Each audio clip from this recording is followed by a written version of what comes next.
boy, oh boy, here we go.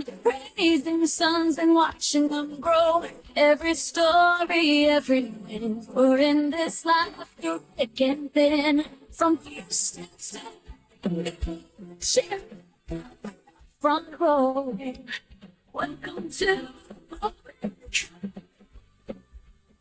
where boy moms belong. Hello, everybody, and welcome to the MOOBment. I'm your host and the creator of the MOOBment, Lori Ann, and I'm so glad you're here with us today. Today in the studio, I have a very special guest. She is the Healthy Girl from the Healthy Girl Kitchen Cookbook and also Life Changing Salads Cookbook. And her name is Danielle Brown. So Danielle, welcome to the MOOBment. Thank you for having me. I'm so glad you're here today, and we have so much to talk about. So Danielle, we see you have these wonderful cookbooks, and you are known as the Healthy Girl.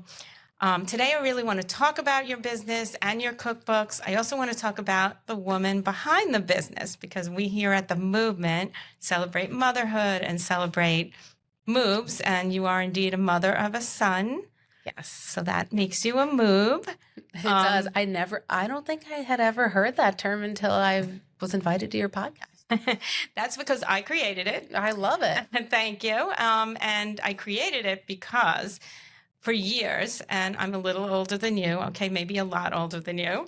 I have 3 sons, and I felt that we had a little bit of a different identity having all boys.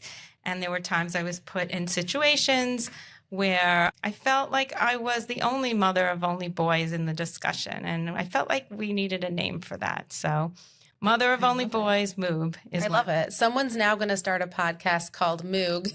Mother of All Girls. Well, I trademarked it already, so there you go. I love it. You're a genius. Yeah, and we also have Doobs, dads of only boys. So, they count too. So there you go. They have feelings too. Absolutely. And actually, one of the things we talk about on this podcast is how this generation of us moms raising boys are trying to teach our boys how to be better communicators. And for sure. And I feel like this generation of dads is definitely more involved.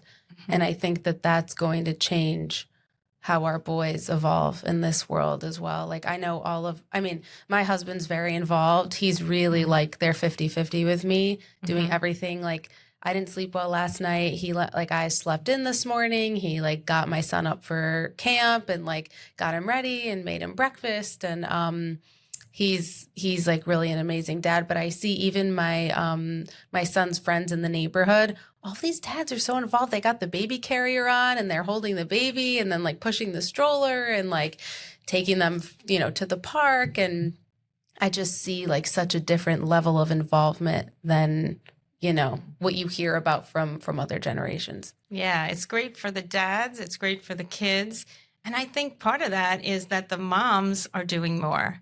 So we've had our own women's revolution, and more of us moms, young moms like yourself, are becoming business moguls and having wonderful careers, and we need help. So, it's really nice. We need a lot of help. We do need a lot of help. I am not ashamed to admit every day I need some form of help. Who helps you? Who helps you the most? I'm lucky. My in-laws live in Boca, super close by to me, and they help all the time. And even last night they came out to dinner with us, and even just having like other people at dinner to kind of like entertain my son and dance with him and do whatever. They're very helpful. He's in camp now, which is life-changing for me. Just to have him gone from 9 to 3, it is like I can get so much done. I can work. I can do things for myself. And, I feel comfortable now that he's over 3, that he's like, he's okay being at his fun camp all day. I think when he was younger, I was very protective of where he was all day.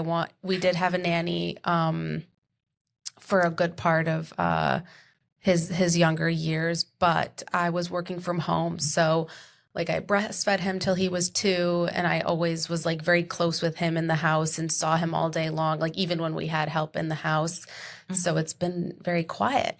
It's been very quiet.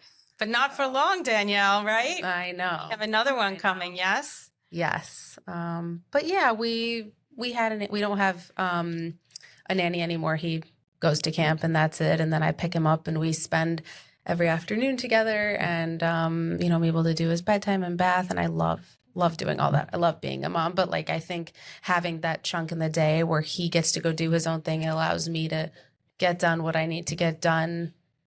I give any mom credit who has a toddler in their home with them all day, every day. It's the not hardest easy. job there is. It's not. It is the hardest job in the world. It is. And you it's do have not to easy. rely on helping other people and take Yeah. care of ourselves, because that's how we 100%. take care of our children. So It's true. So let's backtrack a little bit. I'd actually like to talk a little bit about you growing up as a child, and what was it like around your home? What was it like growing up? Where did you grow up? What was your family like? Do you have siblings? Tell us about that. So I grew up in like the Farmington, West Bloomfield area in Michigan. It's a very Jewish area. I grew up going to Jewish schools. I have one brother and grew up with him and my parents. He's younger than me. Mm-hmm. And we were very typical, like small Jewish family, very family oriented. My mom always made sure that we had family dinner every night, like 6 o'clock dinner was on the table. We always had family dinner. And I loved that tradition growing up. And I don't know, I feel blessed to have had a great childhood. I loved going to Jewish school. And my friends that I grew up with, they're still my best friends to this day. That's great. Well, Yeah. I had a similar background myself, so I know what you mean. Yeah. And having that family is a Oh, really 100%. nice thing to have. Is that what you're hoping for you in raising your son and your future children? Are you looking to give them the same kind of environment? It's a really good question, and one I think about a lot. He's currently in a Jewish preschool, Mhm. which he loves because he can sing all the blessings on Shabbat. It's so cute. He's doing the blessing over the challah. It's so sweet. And he's like learning about all the Jewish holidays, and I can just see him being so interested when they do anything in the Jewish realm at school. So I think him having such an interest in it, and him even taking an interest in certain traditions, like it makes me lean towards putting him in Jewish school. And I think unfortunately with today's landscape and climate and all the anti-Semitism, I would feel even better and more comfortable putting him in a Jewish school. The security is always better. Right. And unfortunately now we have to think about security in general for our children's schools, but particularly in a Jewish school. So I would probably lean in that direction. I loved having such small grades. Like there was never more than like 60 kids in my grade. Mm-hmm. And what about, it was a big change then when you went to college? You went to a very big university. Yes. I went to a very big university. I went to Michigan State, and it was huge. I think I just felt kind of swallowed by it. And I got there and I didn't have any of my friends. They all went to University of Michigan. And looking back, I thought, I've gone to school with the same kids my entire life. I need something different. I'm going to go out, make new friends. But I think it backfired because here I am sitting there alone, and then all my friends are together at this other school, and I definitely had a FOMO. Yeah. It was really hard for me. Surprised though, having come from Michigan, and they're both state universities, that you didn't know more people at Michigan. But it's a huge school. All my best friends were Went to Michigan. at Michigan. Am I allowed to say go blue? You Sorry. Mom, I don't care. My mom went to Michigan, so I think she was kind of hoping I would go there. Mhm. But Everything happens for a reason. everything does, and college was really tough for me. I've been with my husband since I was 17, so he was off in a University of Maryland, and I was at Michigan State, and so all I wanted, I just wanted to be with him, and we would fly every few weeks. He would fly to me, then I would fly to him, and so I got through school. I worked really hard. I was very hard on myself. I was obsessed with getting good grades, focused on that, and then I would visit him. And that was my life. And I just didn't even have time to make friends. I was just very focused on, okay, I'm going to study. And I have my other best friends, and we, kept in touch.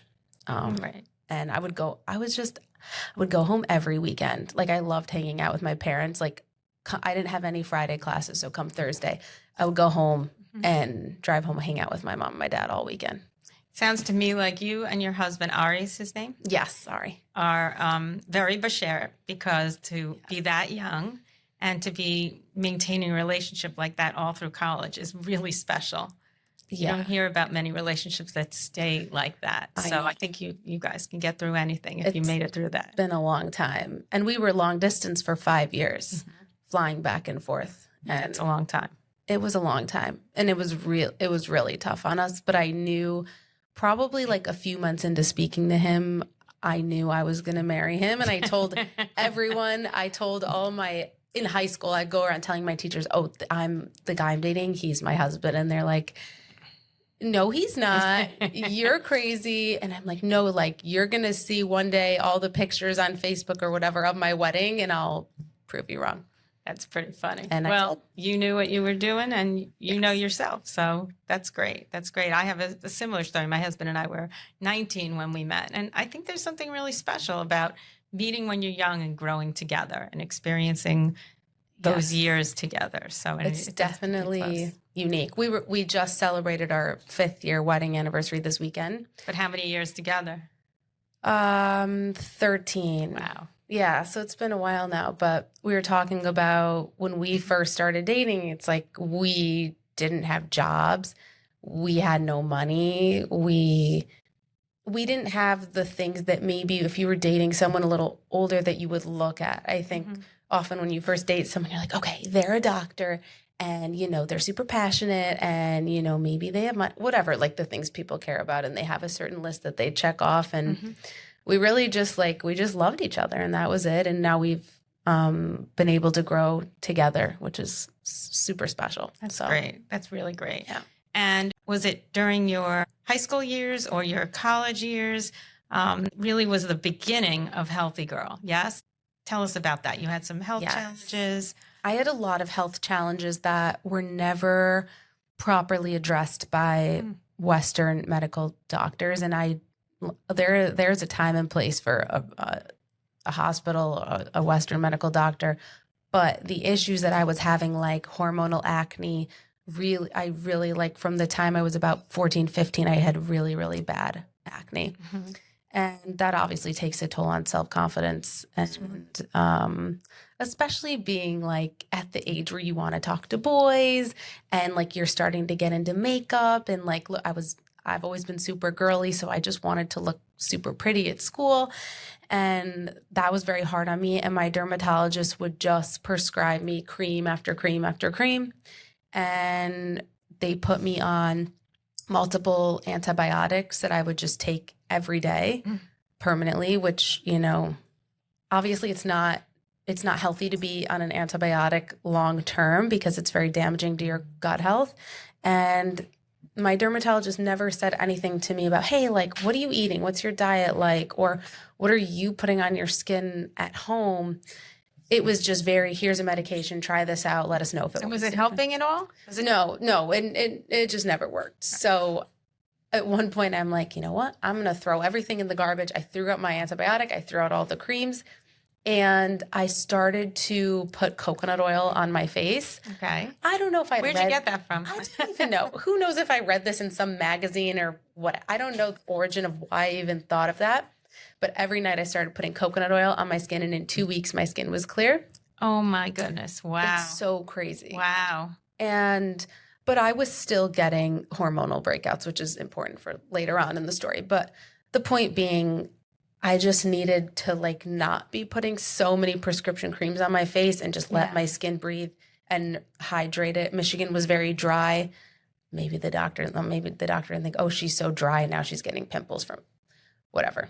The coconut oil was a lifesaver. And then that was kind of I always say that helped me to dip a toe into natural and alternative remedies to healing certain things going on within the body. I also had really bad heartburn and indigestion to the point where I would be even just walking around the mall with my mom and I'd have the worst kind of chest pain and heartburn to the point I need to sit down for 20 minutes and regain my breath and then keep walking. And again, I went to doctors. They just told me to stop eating tomato sauce and take a Tums, and would prescribe me a medication. And I'm like, I don't want to take a medication. I had already had this experience with the dermatologist, and I just didn't feel that that was right. And I thought, okay, I guess I'm just going to deal with this my entire life and have Just help yourself, right? and have heartburn. Yes. And what was your diet like at that point? So my diet at this point was, I would say, maybe a little healthier than the standard American diet. I think it would look normal to the outside person, but if you really looked micro at it, these foods weren't helping me. So, for example, when I started college, my breakfast in the morning was a bagel and cream cheese. It sounds very normal, but we have, simple carbs, white flour with no fiber whatsoever, dairy, high in saturated fat. This breakfast has no nutrients, no fruit, like 0 grams of fiber, essentially almost no protein. And that was my breakfast most mornings. Lunch, I would have maybe like an Alfredo pasta with salmon on top. Again, it sounds maybe normal, something I would get in the dorm. But again, the dairy was highly inflammatory to my system, which I didn't realize at the time. I was still eating meat, and even just having, chicken and a grilled cheese. It sounds normal, but these foods were processed, highly inflammatory. I wasn't, checking the quality of, where's this meat coming from, or where's this dairy coming from. And so I really wanted to make a change, but I didn't know where to start, because when I started college, Michigan State had like mall food court style dining halls, and I think I went a little overboard. I would eat ice cream like 2 to 3 times a day. Freshman 15, right? Everybody goes to They that. had unlimited soft serve machines. And I was just like, after lunch, after dinner, I'm like, with my roommate, I'm like, let's grab a soft serve. Right. And they had like make your own ice cream cookie sandwiches. They had make your own pizza bar. They had, make your own pasta bar. And again, I'd get this like Alfredo pasta, like super high in fat. And I'm sure they were not making a homemade Alfredo. I'm sure this was like from a jar with God knows what was in there. It's amazing, because this is American food culture. And Exactly. I'd love to say that it's gotten so much better. But, I was recently at a doctor's office. It was like a complex for a checkup. And I walked in and I was like, what is that? There was a cafeteria that I walked by in the doctor's pavilion. Fried foods, French fries, and it's everywhere, to the point where, it makes people sick. Yeah, it does. And now there's just more medications to help that. So it's a kind of a cyclical thing. Exactly. Anyway, it's a big problem. So, so you at the same time, I'm eating super unhealthy in the dorms. I'm still struggling with heartburn. My skin's like breaking out again because I'm eating all this dairy and mystery meat from God knows where. And I knew I had to get healthy. I didn't really know where to start, but I stumbled across a plant-based diet. And I just started making small changes. And so instead of getting Alfredo at the pasta bar, I would get marinara sauce. And then I figured out that if I asked them to make me whole wheat pasta instead of regular, they would do that for me. And so I started speaking up for myself more, and I realized, okay, they're sauteing vegetables at the pasta bar to put in, but I think they were using maybe like a canola oil or something. And so I would ask them to steam my vegetables in water. So then I had, I could still eat at the pasta bar, but I had transformed my meal. I'd also asked them to put chickpeas in there. So I had this high fiber, decently high protein pasta with tomato sauce, and I would add like broccoli and carrots and mushrooms, every veggie they had, and chickpeas, and I would eat that for dinner most nights. And I started to feel this shift when I started to make those meal changes. So I was still eating in the dorms. I didn't have a kitchen. I didn't have a car. I wasn't, and I barely had any money. So I had to do what I could in a dorm and using my dining halls. I made the salad bar my best friend. I'd make these huge plant-based salads. I would load it up with beans, because at first I'm like, okay, normally I'd put maybe hard-boiled eggs or salmon, chicken, something on my salad for protein. Right. And but I would then put on like a ranch dressing or the dining hall Caesar dressing. And that is what would, over time, like all those little things be causing the heartburn and the hormonal acne and making me, I was gaining the freshman 15 and I was so fatigued. I was sleeping over 3 hours a day during the day in naps because I wasn't getting energy from the food I was eating. And At this point, there were not, I assume, books like yours out there. So how did you know? Was it intuitively that you knew cleaner-based foods would help you or made you feel better? Or how did you learn about that? So I'd watched a documentary called Forks Over Knives, which was, it was just such an interesting documentary to me because they were really following older people in the United States who were eating the standard American diet. And what they did was they put them on a plant-based diet and they were seeing a reversal of heart disease, a reversal of type 2 diabetes, and Alzheimer's. I've seen something about Alzheimer's. Yes. Yep. Lowering cholesterol, lowering triglycerides without medication, and essentially changing these people's lives just by changing their meals to being plant-based. And, you know, while I didn't have diabetes and I didn't have heart disease, it really like opened my eyes to how powerful food can be. And so I decided I was going to be fully plant-based and made all these changes in the dining hall. I would like eat all the fruit in the dining hall, and in my room I kept protein bars and peanut butter and bananas, and I just did what I could. But after 4 months of eating strictly plant-based, no meat, no dairy, no eggs, no fish, I lost 20 pounds, and I wasn't counting calories. I was eating whatever I wanted. I lost 20 pounds. My heartburn went away that I had for 3 years, and I was on no medication. My hormonal breakout stopped. My skin was always clear, and I had so much energy. I think that was the biggest benefit for me, was that I just felt better, right? I felt so good. And my digestion, like I was so regular, and I felt I didn't need to take 3-hour naps during the day anymore. And I'm just like, how can I help people make these changes themselves? Because so many people are dying to lose weight and don't know how. They need to lower their cholesterol. They have high triglycerides. They're pre-diabetic or have type 2 diabetes. They have, if they're, you know, younger, dealing with acne and all of those issues. And I knew whether someone was 18 or 55 that this plant-based diet or eating predominantly plant-based could change their life. So that kind of set me up for my whole career. Amazing. That's amazing. And just the fact that you took a personal journey and wanted to share it with others and wanted to help other people says a lot about who you are as a person. So I think that's amazing. Yeah, I'm like, how can I get the word out? This is crazy. This is so crazy. So did you go straight into deciding to write a cookbook, or what did you do from there? I started by posting on Facebook. I joined every Facebook group that had to do with vegan, vegetarian, plant-based, healthy. And at the same time, I started a blog.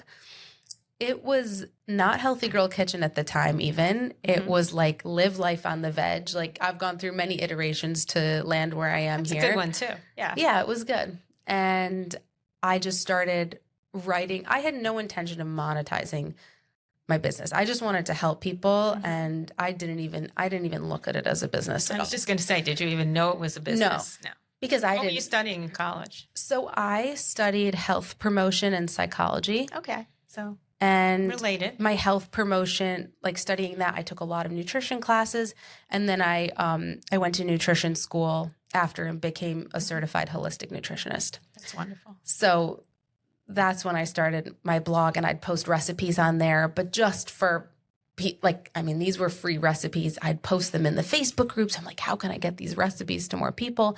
But then thousands of people started to come to my blog every month. Wow. Then I started my Instagram account, and I started posting just my meals, what I'm eating for breakfast, my overnight oats, my smoothie recipes, my bean and quinoa salads, like all the basic stuff to me was like mind blowing to other people. Right. And it just slowly but surely started growing and growing. And the people who were finding my Facebook page would then find my Instagram. And then come 2020, my wedding was canceled because of COVID. And we were all locked inside. And I started my TikTok account and just started posting all of my recipes on TikTok. And You reached a whole different audience on TikTok. Yes. It's so that was interesting. crazy. I was just talking to our producers here about TikTok, and we were saying, similar but different. I was, wanting to get the word out about the movement, because every time I'm out and about, literally it happens to me every day now. I meet one or two people and like, oh, I'm a moob. I didn't even know what that was.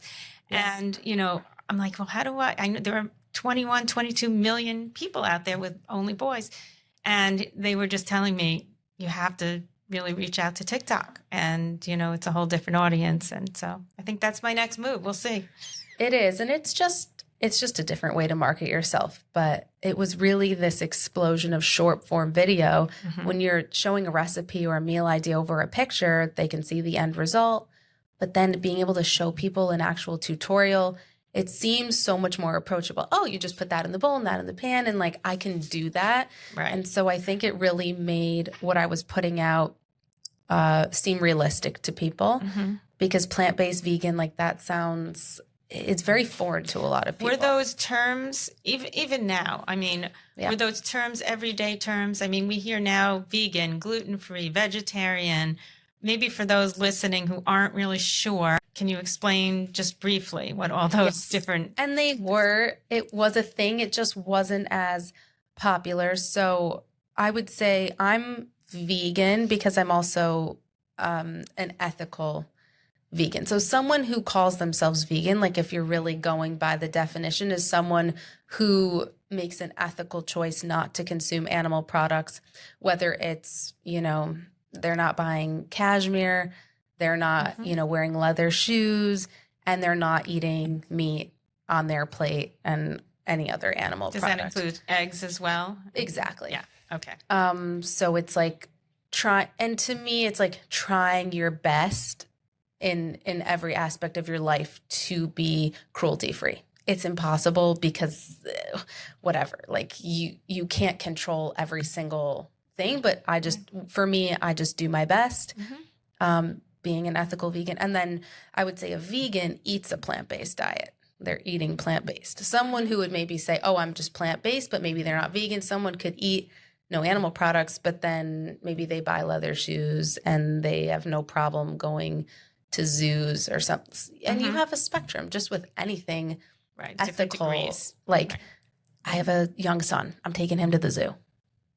Do I explain to him like, oh, it's, probably better if like, these animals like, or like I'll tell him, these animals live here, but actually like the real place they live, like you really would find like a crocodile here, or you would find an elephant in Africa. I see a trip to Africa in the future. So I explained to him, hey, like, pretty amazing. If you ask him, where's a tiger come from? Where do they live? You don't want him to say the zoo. Right. Exactly. Exactly. Well, he's 3. And you know what? So I have a Everything is very education. balanced. So by taking him there, it opens up discussion about. Listen, we need stuff to do. That's it. I'm like, and we have a great little Palm Beach zoo here. Yes. Yeah, we're going to the zoo. So I'm like, I have a very balanced approach and I do what I can. And then I think a lot of people think that if you're vegan, then you're also gluten-free. Not necessarily. Which is not true. I mean, I'm not gluten-free. I love bread and pasta and all the things filled with gluten, but gluten-free, you're simply not eating foods with gluten in them. Right. And vegetarian, plant-based. And vegetarian, you're eating eggs and cheese. Pescatarian, you abstain from meat, but you eat fish and usually eggs and cheese. Right. And it's interesting because from what I hear as well, it matters where you are, because people tell me that you could have a hamburger here in the U.S. and unfortunately most of our cows, no matter how it's marketed, basically eat where they poop, and that's just the way it is here. But if you eat the same hamburger in Europe, it's a different kind of meat and better for your body. True? Do you Yeah, know? I think everything in Europe is held to a different standard, and ingredients that their government allows or that they don't allow in Europe are allowed in the United States. And so even a trick when I'm buying ingredients from the grocery store, like if I'm buying pasta or certain vinegars or oils or anything that I can, if it says product of Italy, I'm buying it. I'm like, okay, Good to know. they have higher standards there. I'm going to purchase the Interesting. pasta or Interesting. anything imported from Italy. I would rather buy that. So And do maybe you- like I don't want to say 100%. I'm pretty sure like let's take like a Barilla pasta. Mhm. I don't believe that they import from Italy. I could be wrong. Okay, just using that name to give the Yeah, like impression. certain like typical pastas that you'd find on the shelf, like they're not coming from Italy. Like looking for like imported from Italy, slow dried, bronze cut, like you're going to get a higher quality product. Do you shop in a regular general store? Can you do that and be yeah. ethically vegan and Oh, you don't for sure. need to do specialty store? I'm anywhere from Publix to Whole Foods to Sprouts, Trader Joe's, anywhere I can. Okay, that's good to know. So everything is accessible for people. 1000%. Good. Okay. All right. So you started posting on TikTok, and where did it go from there? So then I took those TikToks and started posting them on Instagram Reels, and that's when everything blew up. I mean, in one day I would get 300,000 followers, Wow. 200,000 followers, and before I knew it, had 5 million followers on Instagram, a couple million followers on TikTok, and then was able to write my first cookbook, Healthy Girl Kitchen, which is like basically the plant-based Bible with everything from breakfast, lunch, dinner, snacks, everything in between. These are like the recipes that I came up with when I first went plant-based and like really, really helped to change and transform my health. But they're normal, quote unquote, like everyone's favorites, like taco bowls and mac and cheese and everyone's like favorite kind of dishes, just made vegan and easy and healthy. And then later on wrote life-changing salads. Amazing. Amazing. That's the full picture. That sounds great. So you really took a challenge that you had for yourself, found an answer that worked for you, and then took it to the next level by introducing it to people out there, which clearly it resonated and helped a lot of people. Were you getting, besides the followers, were you getting success stories? Were people reaching out, telling you that it worked for them as well? Yes. So I feel like even every day now, people saying, hey, you know, I had really bad acne or eczema or some kind of skin condition, and even just a couple months of eating your recipes, my skin's completely clear. A lot of people don't realize, even for children, a lot of eczema stems from a dairy intolerance or dairy allergy. It's very inflammatory. Gluten as well, but usually I say like start with dairy if your child has eczema, and people say, you know, hey, my kid's skin cleared up or my skin cleared up.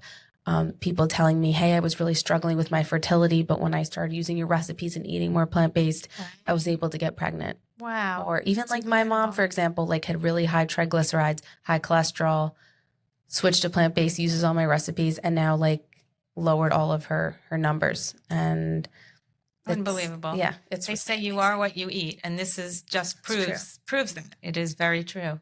Incredible. So you have a son now.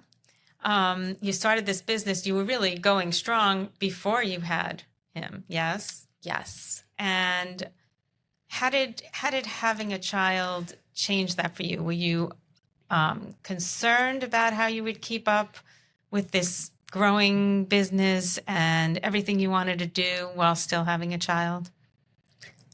A little bit, but I knew my husband was really supportive, and I knew that I could put a plan in place so that I wouldn't, you know, fall off track. And listen, like being a mom comes first to me. So if there's like something I have to do for work, but like he's having an issue or he's sick, or like I tell my team I have to, you know, Aiden's first, I have to deal with it. And they're so amazing about it. Like that's everything mom wise, like I'm on a team call, Aiden's crying, I gotta go.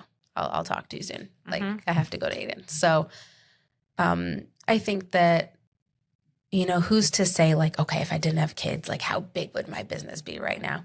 It would probably be bigger. Like, let's be honest, but I've done what I can. And like, at the end of the day, I've always wanted to be a mom. So like, that's for me, like where my priority will always be. And for some people, like that might be different, but I've done what I can of having a good balance of the two. Does Aiden understand. He's only 3. Your business, are his meals in conjunction with what you eat and what's in your cookbook? It's hard for a 3-year-old. No.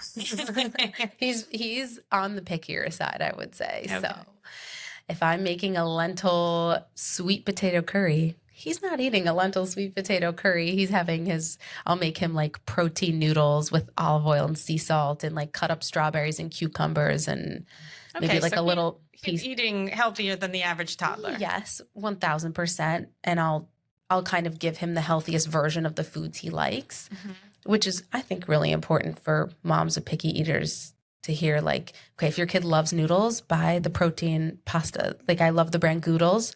Tastes exactly the same. You wouldn't know. It doesn't have a weird texture or anything. I'll give him like, I'm not buying like super white bread. I'm going to buy like Ezekiel whole grain bread and make him that, as he loves toast and everything like that.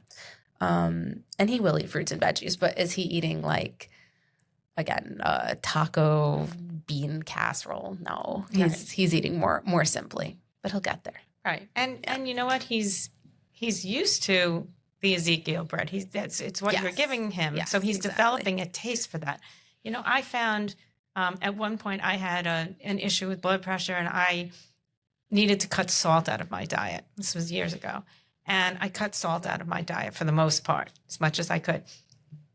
Things became so salty. Every time I would go out to dinner or taste something, I was like, oh, because when you're not eating it, your body somehow you notice it more.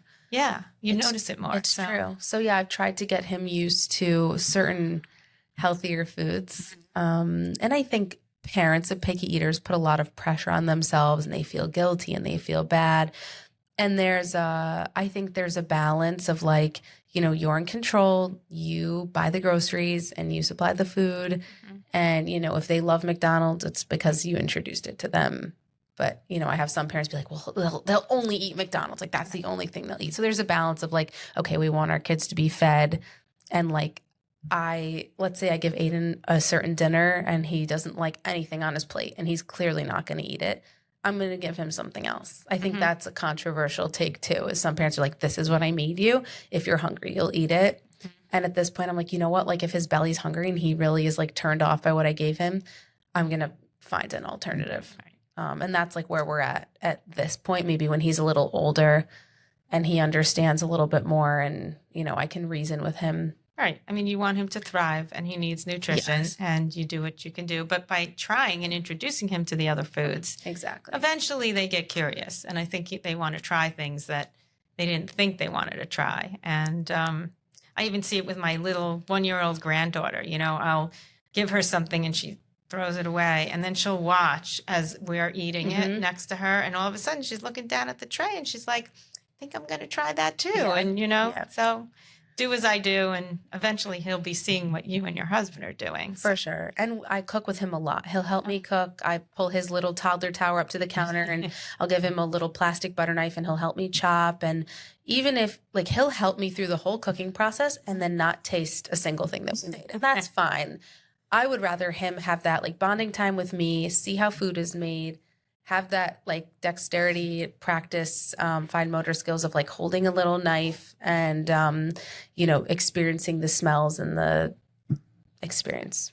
I love that. I love You that. know. I mean, we hear so much about moms and all their boys want to do play sports, and it's really nice to have other things that you introduce them to. And for you in particular, because this is your business and so much of your life, to share your kitchen with him is just really special. It's sweet. And I would say any mom who's cooking and like, I think a lot of moms and parents in general struggle with, okay, you're cooking dinner, doing something and your kid goes, can you play with me? Can you come here? And you're like, you feel bad. I have this all the time where I'm like, okay, I'm doing something for the family and I'm making your dinner, but you want me to play with you. So I'll be like, how about you come in your toddler tower, come up to the counter and just how about you do Play-Doh at the counter with me, or you can help me make dinner, and just inviting them into your world too. Like you don't have to say, no, you know, I'll play with you later, I'm making dinner. Like invite them to come, give them the option. Hey, you can stand by me on your stool and like watch. You can sit if you have like an island and, you know, counter stools, come sit and like play with your toys up here, but like inviting them into your world I and love like that. inviting them to cook with you. or even just watch you or hang out with you, Right. I think it goes a long way. I agree with you. I agree with you. It's that interaction Mm-hmm. and communication. It really helps with communication when you're talking about Yeah. what you're doing. And, he learns so much that way to see you doing what you're doing, which is great.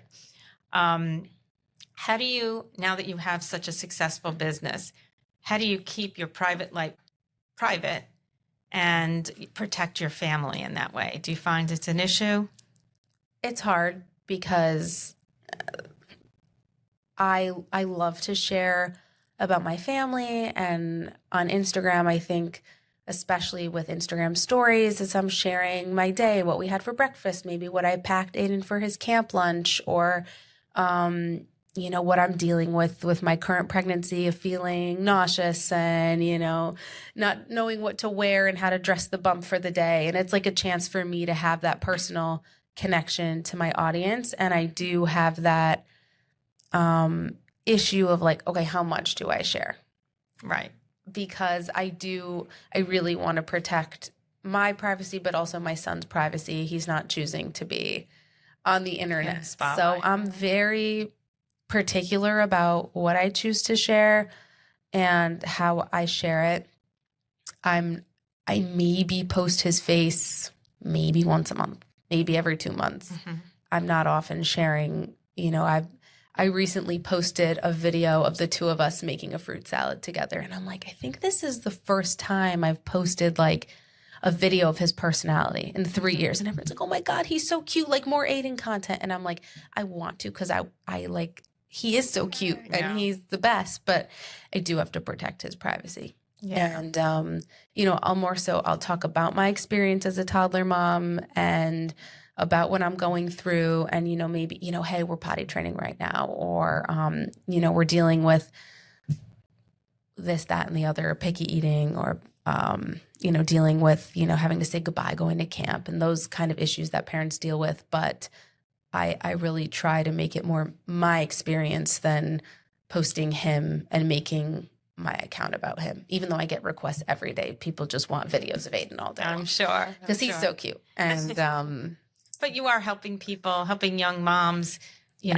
just in the position that you're in with the audience and the platform that you have, and doing podcasts like this, really helping young moms understand by watching what you're doing and succeeding with your child. So for sure. It has to be a balance. Like in my regular life, I'm not like an oversharer with the public or like people that I'm just meeting, or even my friends. They're like, you didn't tell me that. I'm like, sorry, like whatever. I told Ari, my husband, and like I forgot to tell. Like if I'm having a lunch with my girlfriend and like we're catching up, like I'll tell them everything. But I'm like, if something happens, I'm not going and calling 15 of my friends and telling them. I'm like, you're also busy. I'm busy. So you're busy. You have, a young child who is your priority. You have a husband. You have another baby coming. You have a thriving business.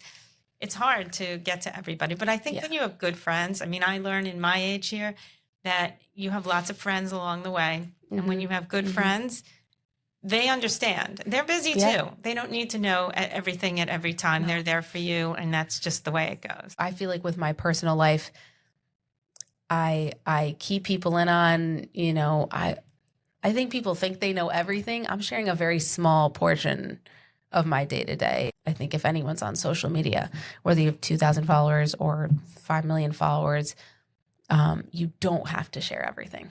Like it's okay. It is okay. A little privacy is good. What is one thing that you think about yourself that people would be surprised to know about you? I think I'm very like goofy and funny, and that like I want that to come across in my content more. But when I'm filming a recipe, there's only like so much room for that, I'll bet Aiden sees you that way as the fun mom. Oh my God. We're singing, dancing, goofy, silly all day long. That's great. Yeah. That's great. And it's important to be that girl. I never lose that.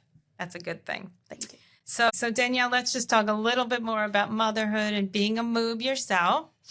What has your son or having a son taught you about yourself? That's a really good question. I was convinced I would have all girls, can I just say? And growing up, whenever I'd play house or play mom, I just thought I would have girls, and my whole family, all my cousins were girls, and it was just very like girl centric. And I'm so girly, and everyone tells my husband, they're like, you would be an amazing girl dad. He had sisters growing up. And so we were just convinced that we'd have girls. And then we had Aiden, and I feel like he's taught me just, I think you think certain things about boys before you have them. And I was like, how am I going to play with a boy? I don't know how to do trucks and superheroes and dinosaurs, but now I do all that. And it's not about, you sometimes think, well, how am I going to relate to them, as a woman, like, oh, I want to get our nails done together. And, I picture us going shopping and doing all of that. But now he calls us besties. He goes, I told him the other day, I said, you're my bestie boy. He goes, well, you're my bestie girl. And we do everything together. And the other day we're walking, and he goes, oh my God, look at that store, Mom. I'm like, what is it? He goes, it looks like a fun store. We go in, it's a women's shoe store. I'm like, it's okay. We don't have to do this right now. He goes, no, I want to look at shoes. And he's going around. He goes, these would be cute on you. He's 3. So you have your child to go shopping with. That sounds pretty great. And I think he's taught me, like, I think you think of certain stereotypes with having a certain gender, and it's just not, it doesn't have to be the case. We dance together, we sing together, we cook together. We go out to ice cream dates. And at the same time, he asked me the other day, he said, can we roughhouse? I said, well, I'm pregnant, so that's not a good idea when, he calls his dad Abba. So when Abba gets home, you can roughhouse with Abba. And then the second he got home, they were like roughhousing together. So yeah, boys love that. They definitely do. But you know what? I know girls that love that also. Yeah, he's like, let's roughhouse. Right. My granddaughter watches her older brother being roughhoused on the bed, whatever. We do this thing called knockdown, blowdowns. Yeah. And she's right in there in the mix. She doesn't girls matter have that energy she's a girl. She absolutely. So totally. It's amazing. It really is. And you know what? People don't realize, I think, that how many times, I guess, you have one, but you get the question, do you wish it was a girl? Do you want a girl? What will it, boys leave you? Boy, I'm here to say I have 3 wonderful sons. Yeah. None of them have left me. It's all been wonderful. I love the way you talk about your in-laws, and, they're so important and part of your life and Aiden's life. And I know, I can tell you, being a mother-in-law, I have 3 amazing girls in my life too, and how much that means to your mother-in-law. I don't know her, but I can tell you that matters. And one day that will be you as well. And do your boys call you on the phone? Every day. I speak to my boys every day. Yeah, they do. And they're so close. And they are not only close with me and their dad, and their wives are, and they share their children and their family with us. But the bond between them as brothers is just incredible to watch. That brotherhood kind of thing, it's just unbelievable. So, but I think what people don't realize when they say, oh, do you wish you had a daughter, or, oh my goodness, 3 boys, or whatever it is that each child is unique and an individual. Aiden is Aiden. And, and your next one, boy or girl, will be that person. And so it's not just like 2 boys or 3 boys, it's individuals. And yeah, his favorite thing right now is Moana, the Disney princess. He has a Moana doll. He carries her around. He says, call me Moana. He sings Moana songs. And I'm like, that's something that, like, maybe, someone else would be like, oh, like, I wish I had a daughter so I could, like, do princesses with her. So, like, he likes Moana, the princess. So that's funny. It's very funny. Do you have, you don't know, you haven't disclosed the gender of the next baby. Do you feel that, we've had shows here about gender disappointment. Mm-hmm. Some moms are just completely worked up about having all boys and not having a daughter. Others are just good with it. This is my journey and it's wonderful. Do you have any kind of those feelings, or not really? I think, a lot of people do struggle with that. Again, because you have this preconceived, kind of vision of what your motherhood's going to look like. And did I think that with Aiden, did I think he was going to be a girl? I really did. And he's not. And now, like, I literally couldn't imagine my life without him. Like, God made him for me. and he's like my special person. So our second child, I'm like, you know what? I'm going to trust in the universe, whether it's a boy, whether it's a girl. I don't care. And I've also, and I've shared publicly, like I've struggled with miscarriage and loss, and that has also really changed my perspective. I know it doesn't for some people, but for me, at the end of the day, like just a healthy baby. Like when I got the NIPT scan done, which checks for all of these genetic issues, and the nurse called me from the office, and she's like, baby's healthy, everything's fine. And I just like started bawling my eyes out. Yeah. Like they had told me, I already knew gender, and they told me, did not cry. Like I'm like, okay. But like when she like told me the baby's healthy, it's like at the end of the day, like that's what really matters to me. So and again, it's something you can't control unless you're doing IVF and you happen to pick Right. the sex. But for me, I'm like, it's out of my control. So I'm really going to try to release expectations. And that's helped a lot. And like I said, each of your children have individual personalities. And I mean, if you ask any mother of boys, girls, whatever it is, if they would, trade in their child for the other gender, the answer is always an absolute no. No, you have the So- kids you're meant to have. That's correct. And you only know once you have them.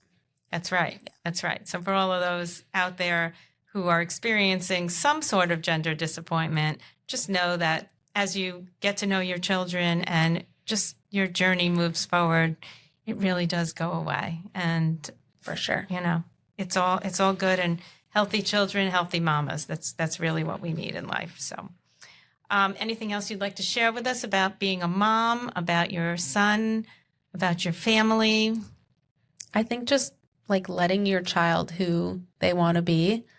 Maybe some people wouldn't buy their son a Moana doll. Who cares? He loves Moana. Sometimes he pretends to be a dinosaur. Sometimes he pretends to be Moana. I don't care. So allowing your child to explore creatively, and also like buying things for your boys that maybe you wouldn't typically buy for them. I mean, we're doing arts and crafts, we're doing Play-Doh, we're doing karaoke, singing dance parties, but he also builds with blocks and Legos and has trucks and cars and all of that kind of stuff. So you can definitely, kind of immerse them in everything. Yeah, I think part of our job as parents is to introduce everything, and that way the sky's the limit, and they Same can with the girl. choose, and the same with the girl. Sign them up for sports, get them, have them maybe go with their dad to a, go-kart place, like have them do everything so that they can then, get a taste of everything in life, and they can decide exactly, who they want to be and what they want to do. Yeah, it is pretty amazing that we as parents do and have the ability to shape our children like that and expose them to things. So it's special being a parent. We're blessed. So Danielle, before we move on to our move now, because I did reach out to several of our subscribers, and I had specifically asked those subscribers of ours to submit questions specifically for you, knowing that you would be here today. So I want to get to that. Okay. But we have a speed round that I just want to do so that we can fire off a couple of little questions so that people can know a little bit more about Danielle. And these are really easy. And let's get to know the healthy girl. Okay. Morning person or night owl? Both, depending on the day. Ooh, okay. That's because you have all the energy from Yes. eating so well. Favorite family meal? I love making lentil bolognese. Pasta. Okay. One kitchen gadget you can't live without? My Vitamix. Best blender. Bought it in college and it still works. It's funny. I have one of those. I use it for one thing, banana whip. Did you ever make so banana funny. whip? Like banana ice Just cream? banana ice cream. I put the bananas in, mash it all All up. the time. And But I it's make delicious. sauce, soup, Really? dressings, smoothies. I'll make my own dairy-free sour cream in it. Wow.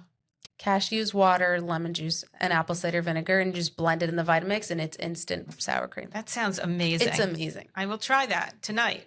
That sounds great. All right, let's keep going. One ingredient always in your refrigerator. Ooh, so much fruit. Fruit. Mangoes, watermelon, you name it.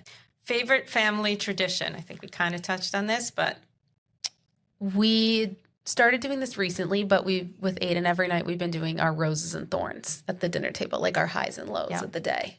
Awesome. Including yours and Ari's? Yes. And Shabbat dinner, I would say, Awesome. as well. What's harder, creating recipes or raising a toddler? Raising a toddler. And one word that describes motherhood. Ooh, I would say just like ever rewarding. I love that. Yeah. I love that. That's great. All right. We are going to move on to our Moob mail. Oh, I'm excited. Oh, it's that time. Woo, it's here. Your voice meets mine. From your straight to our trail. Let's go. That moment. All right. So the first question I have is, and I usually do one of these a show. We're going to do a couple. Okay. I love it. I got some great questions. Hi, Danielle and Lorianne. I have a question for Danielle. Do you eat the same things every day or do you mix it up? I literally have the same breakfast, Greek yogurt with granola and blueberries every morning, and the same salad with grilled chicken, I'm not vegan, every day for lunch. I know I'm being lazy, but with 4 boys and a husband to feed, I don't have much time to think about variety. I want to try vegan eating, but I'm not sure how to start. Any suggestions? This is from Sarah from Florida. Hi, Sarah from Florida. I think that's a great question. And if you can take guesswork out of your day and like eliminate that decision fatigue, do it. And if that comes down to your meals being simple and predictable, I would say go for it, especially with something like breakfast when you just want to wake up, have the same thing. That's fine. And your lunch, maybe just, okay, if you know you're going to have your salad with grilled chicken, maybe like every week pick one new either vegetable or maybe even like a complementary protein to add to it. So maybe say, okay, this week I'm going to do chickpeas in addition to the chicken and get some more fiber and more plant diversity. The more plants that we have in our diet, the better our gut health. I think the recommendation is like 35 different plant foods per week to have optimal gut health. So even if you're like, okay, this week I'm going to add on carrots and I'm going to do some avocado if you don't normally do that. Or even changing up the fruit on your Greek yogurt, do mango and blueberries instead of strawberries and raspberries. And just kind of make it work for your meal that you're already having and then use dinner as a time to kind of change it up. Yeah, that sounds great. And I guess planning ahead really does help. Oh, for sure. And I would say even starting with vegan eating, like if you're set with your breakfast and you love a yogurt bowl, they make amazing vegan yogurt. I love the Coco June. They have a Coco June high protein coconut yogurt, which is great. Just try one simple swap. Like just try that. You don't have to overhaul your whole life. I would say one swap at a time. Yeah, that makes sense and sounds like it's really doable. Somebody suggested to me, because I was talking about this, why don't you have a meatless Monday? And I thought, you know what? I know it was pretty easy for me when we did dry January and we gave up alcohol for a month. I can certainly do meatless Monday. Good start. So how's your meatless Monday going? I've had 3 in a row now. It's been terrific. it. So I'm here to help I'm not a big meat eater at all. So it was pretty easy not for so me. hard. But yeah.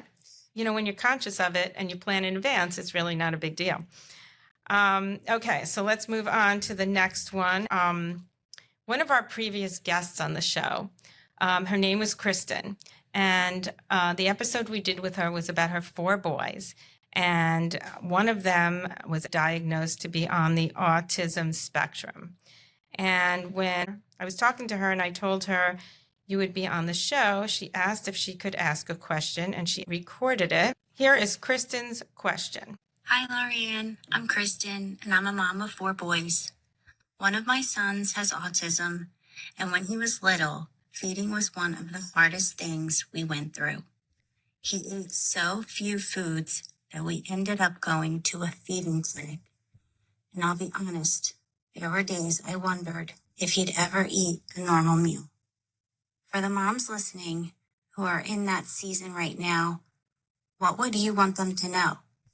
How do you help a child who's terrified to try new foods without every meal turning into a battle? Okay. Well, hi, Kristen. I appreciate the question. And obviously, a child with, certain challenges and a child with autism, everything's going to be different and there's a different playbook than maybe like a neurotypical child. And just like every child's different, then you have that added layer with a child with autism. So I would say just, give yourself grace, first of all, and you're dealing with something that you haven't dealt with before. And, a parent of a picky eater in general, like me, every day I'm like, I wonder if my son's ever going to eat like a normal dinner.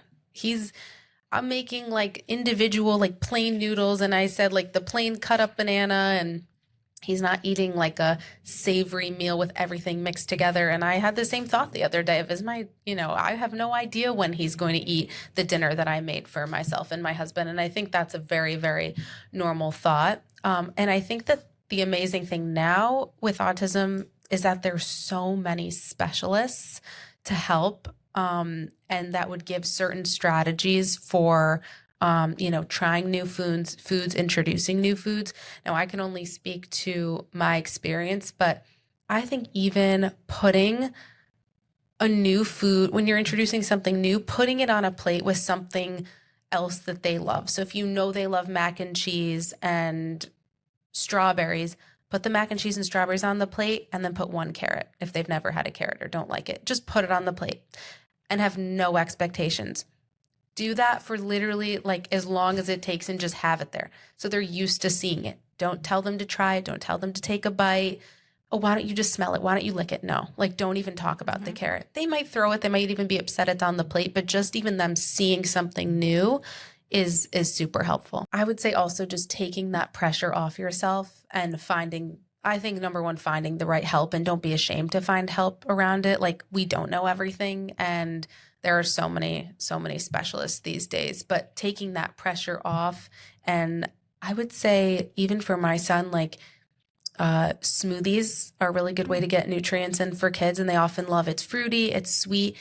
There's not like a weird texture. It's smooth, it's cold, and you can pack in hidden spinach, hemp seeds.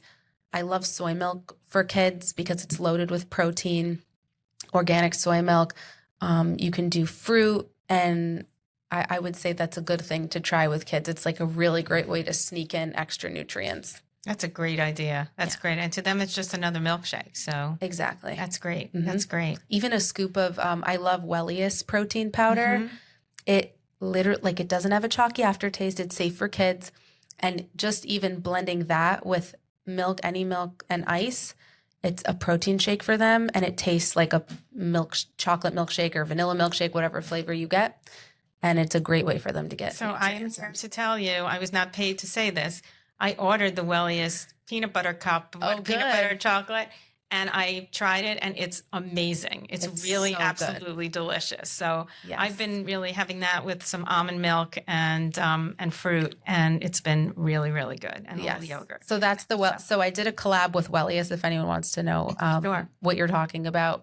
And if you go to the Wellius, I think it's wellius.co is the website. Mm-hmm. They have the Healthy Girl protein collab, and it's peanut butter chocolate, no added sugar, no gluten, no additives, just like simple ingredients sourced from really high quality farms. And it tastes like a peanut butter milkshake. It does. It's absolutely delicious. So it was great. So, all right. I have one more. Okay. And this is from Jenna from New Jersey.